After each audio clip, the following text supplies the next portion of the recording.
महापालिकेच्या प्रभाग क्रमांक 17च्या राजकीय आखाड्यात सध्या परिवर्तनाचे जबरदस्त वारे वाहू लागले आहेत। आता हवा फक्त परिवर्तनाची असे म्हणत प्रभाग क्रमांक 17 मधील मतदारांनी शिवसेनेच्या म्हणजेच ठाकरे गटाच्या बाजूने आपला कौल देण्याचे स्पष्ट संकेत दिले आहेत।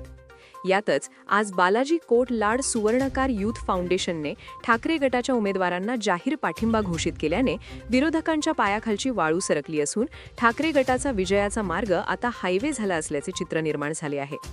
प्रभागातील ही लढत आता केवळ निवडणूक राहिली नसून ती विकासाच्या एका नव्या पर्वाची नांदी ठरत आहे। ठाकरे गटाने या ठिकाणी अत्यंत मुत्सद्दी चाल खेळली आहे। पॅनलमध्ये 2 खंदे आणि अनुभवी माजी नगरसेवक आहेत, ज्यांना महापालिकेच्या कारभाराचा दांडगा अनुभव आहे, तर त्यांच्या जोडीला 2 नवख्या पण तडफदार उमेदवारांना संधी देण्यात आली आहे। या परफेक्ट कॉम्बिनेशनमुळे सर्वसामान्य नागरिकांमधून उत्स्फूर्त प्रतिसाद मिळत आहे। विशेषतः प्रमिला मैंद यांनी प्रभागात सातत्याने केलेल्या विकासकामांचा धडाका पाहता मतदारांनी त्यांना डोक्यावर घेतले आहे। त्यांचे काम हेच त्यांचे व्हिजिटिंग कार्ड ठरत आहे। गेल्या 5 वर्षात भाजपच्या नगरसेवकांच्या कार्यकाळात प्रभागाचा अपेक्षित विकास न झाल्याने नागरिकांमध्ये प्रचंड नाराजीचा सूर आहे। आश्वासने बरीच मिळाली, पण विकास कुठे आहे असा सवाल नागरिक विचारत आहेत। प्रभाग क्रमांक 17 मधील सर्व मतदार बंधू आणि भगिनींनो, कालच संध्याकाळी आपण बघितलं असेल, नाशिक शहरामध्ये हिंदू हृदय सम्राट माननीय बाळासाहेब ठाकरे यांचे सुपुत्र आणि त्यांचे पुतणे श्री राजजी ठाकरे या ठिकाणी नाशिककरांना संबोधित केले।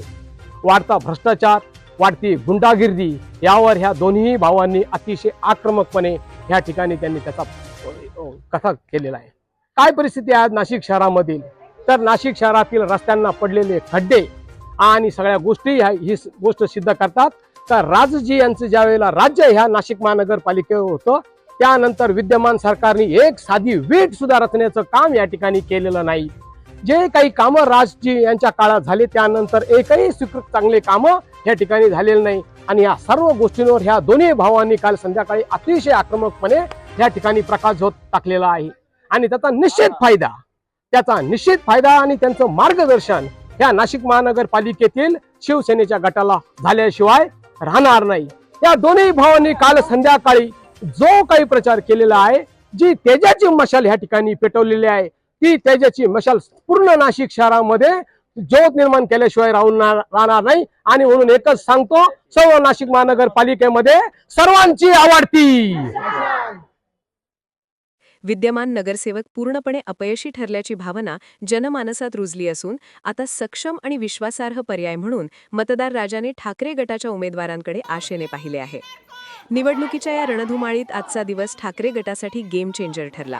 बालाजी कोट लाड सुवर्णकार यूथ फाउंडेशन, बालाजी कोट नाशिक आणि विविध समाज घटक तसेच व्यावसायिक संघटनांनी ठाकरे गटाच्या पाठीशी आपली ताकद उभी केली आहे।